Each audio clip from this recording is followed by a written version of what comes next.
tell me what's going on for you. How could I help? Yeah, well, I've just finished your like logic games on your schedule, and I've started studying the logical reasoning.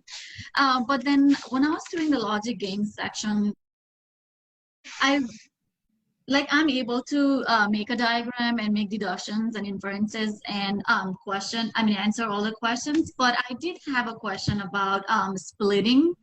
So when's the right time to split the diagrams? Because that's where I'm having problems with. Sometimes I realize after I'm almost done answering the questions that I could have split the diagrams.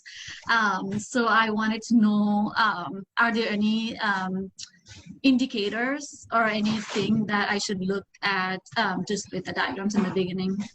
Yeah, sure. So this is a question I get a lot about when to split a game into multiple main diagrams, which really unlocks the game. Not every game will allow you to do that. Some will. But the key is when you have a particular rule or variable that is especially powerful and especially limiting. And if it's a particular rule or variable, when combined with others, might have enough of a consequence to make it worthwhile. And so a really simple example of this would be something like, let's say if you have a game with 5 slots and you know A and B must go consecutively in that order, then you have 4 different possibilities: A and B on 1 and 2, 2 and 3, 3 and 4, or 4 and 5. Right. And then there might be another rule saying, well, A can't ever be on 1. So that constrains things further. It removes the possibility of it being on 1 and 2. So now you have only a couple. So it really becomes much easier to work with in those cases. It won't be the case all the time, but be on the lookout for it, especially when you see the same variable in multiple rules. Okay.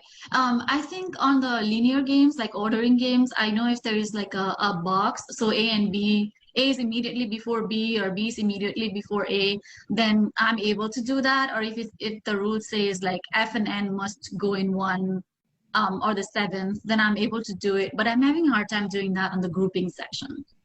Yeah, grouping's a little bit different. Yeah. Yeah. Yeah. Okay. So basically just look at one rule that has the most, that's most powerful, and then see if you can split diagrams.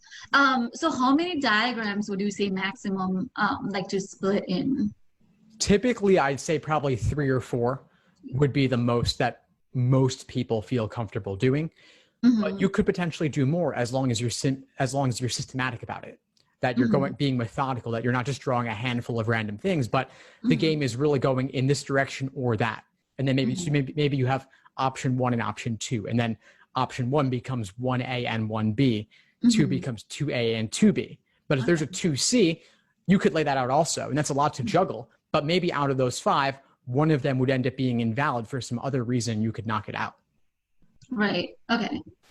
That makes sense. Thank you so much. And in terms of like when it comes to logic games, I'm also having trouble with the global questions. I do like you say, I do the orientation and then do local questions, and I go to global, but sometimes I still have a hard time doing it. So for global questions, would you recommend going by maybe like the rule by rule and see if it violates any rules, like the answer choices? Or what do you suggest? Like, what's your approach? Yeah, at that point, if you're finding that the previous diagrams are not taking you all the way, then sometimes what you've got to end up doing is drawing new hypotheticals and testing out choices. And this is not ideal, and you don't want to have to do it for all 5 choices. If you find yourself in that position, it's likely that you may have missed something that would allow you to solve it more effectively. But if you have to draw out a couple of the choices, that's perfectly fine. And then you'd see if those scenarios that you draw end up violating a rule. Okay. So basically trial by error and see if, okay. Yeah. Okay.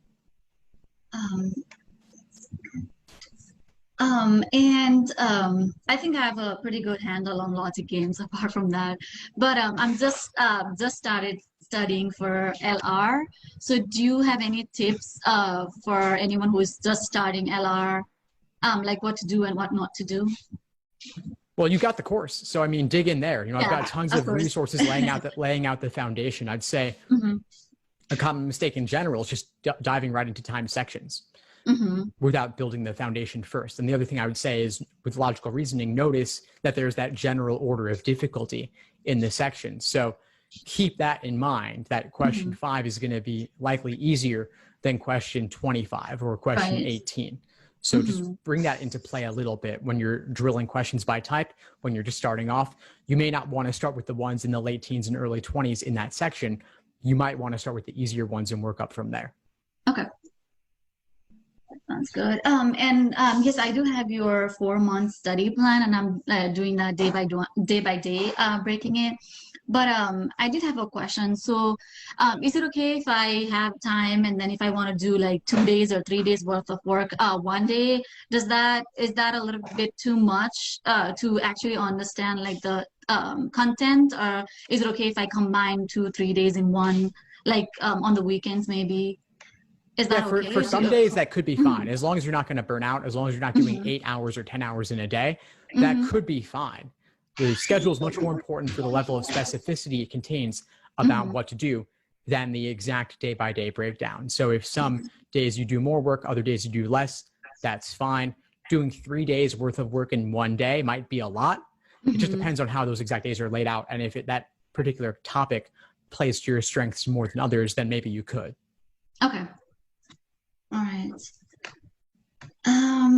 Yeah, I mean, RC is my weakest section, and I've not even touched that yet. So I guess I'll schedule another coaching call with you before I start that. Or do you have any, apart from your courses, do you have anything that, and also I'm not English is not my first language, so it's harder for me to, like even understand everything that's in the passage. But I know that in the LSAT, you're not supposed to worry about the content, it's the structure, but it's still harder for me than someone who is like a native English speaker. So do you have any tips for me for RC in general? I haven't even touched your course yet for that one. Give it more time. If you're not a native speaker, if you're worried about RC, then jump into that part a little bit earlier than you otherwise would. I've got plenty in the course covering the basics of that. If you're worried about it, just start getting into it sooner rather than later. Okay. Okay, so maybe when I'm doing LR, look at some of the courses while doing LR and see.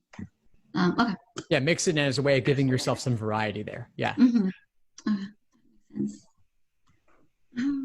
Thank you so much. And I wanted to thank you so much. I had started studying like for 2 weeks, and I had no idea like how to schedule day by day, and then what was my weakness and what was my strength. And LG is clearly my strength. So I was really glad to have that schedule to go by day, to go day by day. It's helping me a lot. So thank you so much. Of course, I'm really glad to hear it. I'm glad to help. Keep in touch, and I'll see you in class soon. All right, sounds good. Thank you so much, Steve. You're welcome. Take care.